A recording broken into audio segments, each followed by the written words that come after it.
Dear student, आज की इस वीडियो में जिस न्यूमेरिकल को हम सोल्व करने जा रहे हैं वो न्यूमेरिकल हमें कुछ इस तरह से दे रखा है। NaCl का 1.2% विलियन ग्लूकोज के 7.2% विलियन के समपरासरी है। NaCl विलियन के वांछहॉफ गुणांक की गणना कीजिए।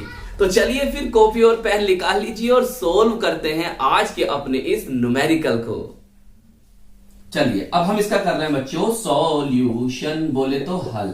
बहुत ध्यान समझना, सही है। 2024 में 5 नंबर में पूछा गया है ये न्यूमेरिकल। देखो, इस न्यूमेरिकल को सोल्व करने के लिए जो हम फॉर्मूला लगाएंगे जिससे हम अपने आंसर तक पहुंचेंगे और इस न्यूमेरिकल को कैलकुलेट कर सकेंगे, बेटा वो फॉर्मूला सबसे पहले आप याद करो। वो होगा बेटा पाई v बराबर आई एन आर टी, और इसे इस तरह बॉक्स में बंद कर दो। यह है परासरण दाब, ऑस्मोटिक प्रेशर, यह है विलयन का आयतन, सॉल्यूशन का वॉल्यूम, यह है वांछहाफ गुणांक, या बोल सकते हो वांछहाफ कारक, या इंग्लिश में बोल सकते हो वांछहाफ फैक्टर, सही है। और यह है विलय के मोलों की संख्या, और यह है क्या, विलयन स्थिरांक, सॉल्यूशन कांस्टेंट, और यह है बेटा परम ताप, सही। अब देखो, हम एक बात और जानते हैं। सर आप क्या जानते हैं कि देखो, विलय के मोलों की संख्या या विलय का मोल कैसे निकालते हैं? कैसे निकालते हैं सर? विलय का भार या विलय का द्रव्यमान, सही, बटे विलय का अणु भार या विलय का मोलर द्रव्यमान, सही, W2/M2, और यहां लिख देंगे RT। तो ये कुछ इस तरह से बन जाएगा दूसरा फॉर्मूला। अब देखो वो क्या कह रहा है, वो कह रहा है कि NaCl का 1.2% विलियन, चलिए मानते हैं, ग्लूकोज के 7.2% विलियन के समपरासरी है। समपरासरी बोले तो आइसोटोनिक सॉल्यूशन। समपरासरी विलियन उन्हें कहते हैं समान ताप पर जिनके परासरण दाब समान होते हैं, उन्हें समपरासरी विलियन कहते हैं। ऐसे याद कर लो कि जिन विलियनों के परासरण दाब, ऑस्मोटिक प्रेशर समान होते हैं, उन्हें समपरासरी विलयन कहते हैं, सही। समपरासरी विलयन उन्हें कहते हैं जिनके परासरण दाब समान होते हैं, सही। तो दोनों के परासरण दाब जो हैं वो क्या है, समान है। बहुत ध्यान से लिखना, ब्लैक पेन से लिखना कि NaCl के या NaCl विलयन के लिए, NaCl विलयन के लिए या लिख लो NaCl का 1.2% विलियन के लिए, ऐसे लिख सकते हो। देखो भाई, सबसे बड़ी प्रॉब्लम क्या आ रही है हमारे सामने कि सर 1.2% विलियन क्या है, सही। देखो भाई, 1.2% जो है बेटा, यह है द्रव्यमान बटे आयतन प्रतिशत, या द्रव्यमान आयतन प्रतिशत भी बोल सकते हो। देखो ये क्या बताता है, ये बताता है विलय के भार को या विलय के द्रव्यमान को, सही, ऐसे बोल सकते हो। विलय का भार बोल लो या विलय का द्रव्यमान बोल लो। तो विलय के द्रव्यमान को या विलय के भार को बताता है, और यह बताता है विलयन के आयतन को, किसके, सॉल्यूशन के वॉल्यूम को, विलयन के आयतन को, आयतन को। मेरी बात ध्यान समझना, आयतन को। देखो भाई, 1.2 का मतलब हुआ, 1.2% का मतलब यह हुआ कि जो विलय है, विलय कौन है आपका, NaCl के 1.2 ग्राम भार, NaCl का 1.2 ग्राम भार या 1.2 ग्राम द्रव्यमान 100 ml विलियन में घुला है, सही है। 1.2% का मतलब क्या हुआ सर? 1.2% का मतलब यह हुआ कि विलय बोले NaCl के, तो NaCl के 1.2 ग्राम द्रव्यमान या 1.2 ग्राम भार विलियन के 100 ml में घुले हैं, विलियन के 100 ml में घुले हैं। तो यहां से हमें विलय बोले तो NaCl का द्रव्यमान पता चला या NaCl का भार पता चला, कितना, 1.2 ग्राम, सही। विलियन का आयतन पता चला, कितना है, 100 ml। हम इसे लीटर में करेंगे तो क्या करेंगे, 1000 से भाग करेंगे। जब हम इसे बेटा 1000 से भाग करेंगे, जब ये लीटर में आएगा तो बताओ क्या बनेगा सर, 0.1 लीटर। एल लिख दूं, एल लिख सकते हो। अब देखो हम क्या करें, हम NaCl का मोलर द्रव्यमान, मोलर द्रव्यमान बोले तो अणु भार, इंग्लिश में कहते हैं मोलर मास निकालने, इसे डिनोट करते हैं M2 से। विलय के लिए हम 2 लिखेंगे, सही है, और विलायक के लिए 1 लिखेंगे, ये मैं आपको पहले बता चुका हूं। चलिए अब NaCl का मोलर द्रव्यमान कैसे निकालोगे भाई? इसका परमाणु भार, एटॉमिक वेट कितना है सर? 23 होता है, और Cl कितना होता है सर? 35.5। तो बताओ कितना बना सर? ये बन जाएगा हमारा, पॉइंट लगा यहां पर, ये 5 हो गया, 5 और 3 कितना हो गए? 8 हो गए, और 3 और 2 5 हो गए, सही, 58.5 ग्राम पर मोल, ये बन गया। यहां से मोलों की संख्या भी निकाल लो, हमें निकालनी तो है ही, तो हम कैसे निकालेंगे? NaCl के मोलों की संख्या देखो, NaCl का भार, चलो मैं लिख देता हूं, NaCl का भार लिख दो, कितना है भाई? क्या कहां है? 1.2, और NaCl का क्या मोलर द्रव्यमान कितना है सर? 58.5, सही है।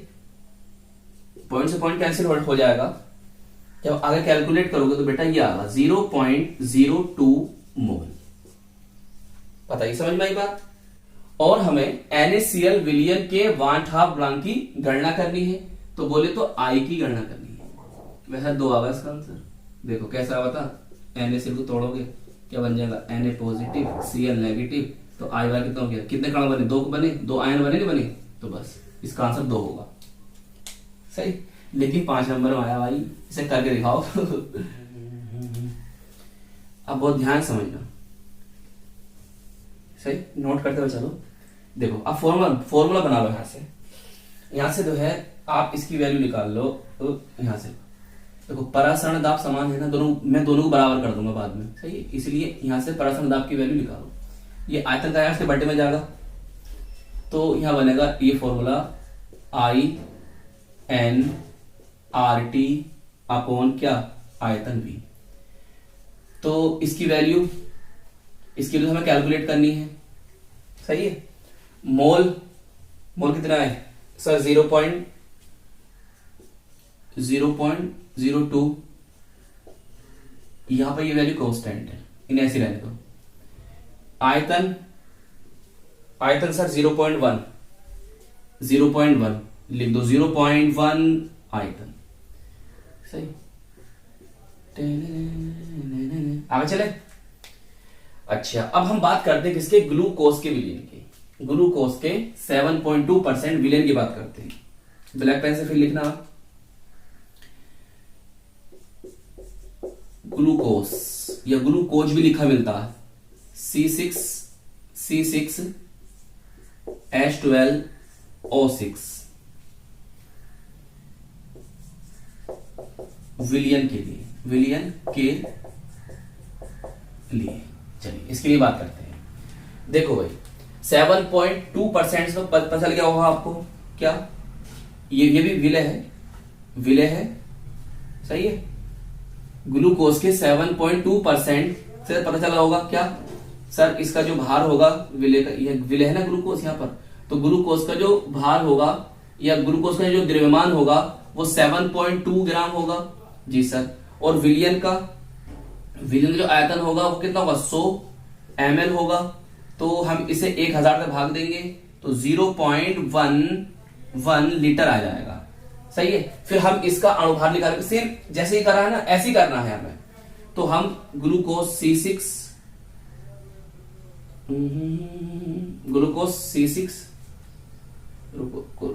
रुको जरा,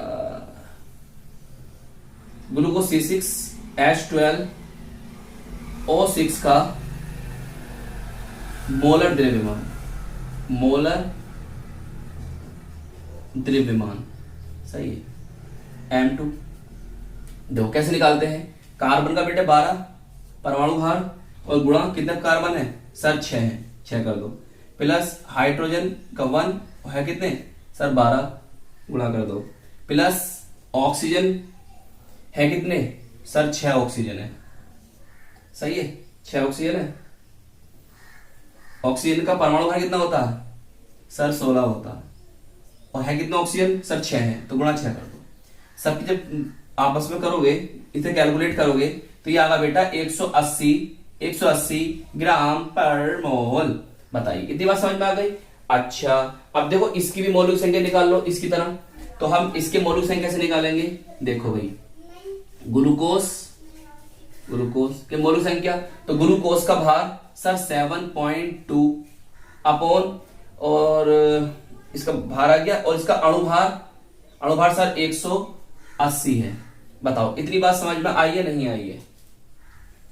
सही। अब देखो आगे कैलकुलेट करोगे तो आगा 0.04 मोल।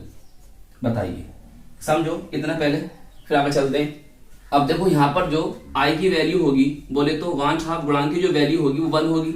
पूछो क्यों होगी? क्योंकि बेटा जो ग्लूकोज होता है वो आयनित नहीं होता। क्या नहीं होता? वो आयनाइज्ड नहीं होता, उसमें आयन नहीं बनते। जलीय विलयन में जाने के बाद वो आयनित नहीं होता। जैसे NaCl है, जलीय विलयन में जाएगा तो Na पॉजिटिव Cl नेगेटिव बन जाएगा। ग्लूकोज ऐसा नहीं करते हैं। ये क्या होते हैं? वैद्युत अनअपघट्य। क्या होते हैं? वैद्युत अनअपघट्य, बोले तो नॉन इलेक्ट्रोलाइट्स। चलिए तो अब इसके लिए फॉर्मूला लगा देते हैं, यहां बात कर लेते हैं। सही, अपनी फेर में थोड़ा सही से लिखना। सही, मेरे पास थोड़ा जगह कम है तो मैं इसको ऐसे ही लिख रहा हूं। सही, आप तो बस नीचे करते हुए चलना।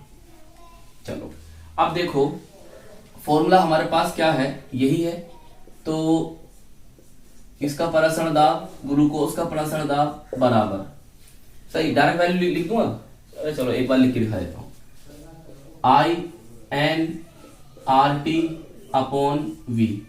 सही। अब देखो I की वैल्यू तो इसके लिए 1 आएगी, मैंने बताया, क्योंकि आयनित नहीं होता तो 1 ही आएगी। मोल की संख्या आपने निकाली कितनी है? 0.04, और RT की तो हमें ऐसी रहने देनी है। आयतन सर, आयतन 0.1, 0 क्या है? 1 है। बस आपका सवाल समझ लो खत्म हो चुका है और आंसर तक पहुंच चुके हो। सही, बहुत इजी न्यूमेरिकल था ये, 5 नंबर में पूछा गया था। देखो भाई दोनों विलयन कैसे हैं सर? समपरासरी है। तो दोनों ये ब्लैक पेन से लिखना, दोनों विलयन समपरासरी हैं, या लिख दो समपरासरी विलयन है। तो दोनों विलयन समपरासरी हैं, इसीलिए क्या बात आएगी? सही, ये ब्लैक पेन से लिखा था आपने, अब ये लिखना आप ब्लू पेन से। इसीलिए जो NaCl वाले विलयन का परासरण दाब होगा वो ग्लूकोज वाले विलयन के परासरण दाब के बराबर होगा। सही, और ऐसे बॉक्स में बंद कर दे। सही। अब देखो इनकी वैल्यूज लिखो भाई, दोनों परासरण दाब समान है तो इसकी वैल्यू कहां गया? इसकी वैल्यू लिखो, कहां है ये? हाँ ये है, तो यार दिखाई नहीं दे रही।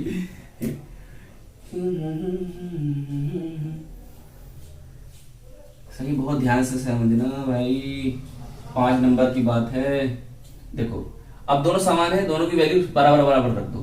तो I into 0.02 into RT upon 0.1, सही है, बराबर इसका। तो 1 को क्या लिख रहे हो यार? छोड़ो, 0.4 इंटू RT, सही, RT अपॉन 0.1। देखो क्या हुआ यहां पर? खत्म।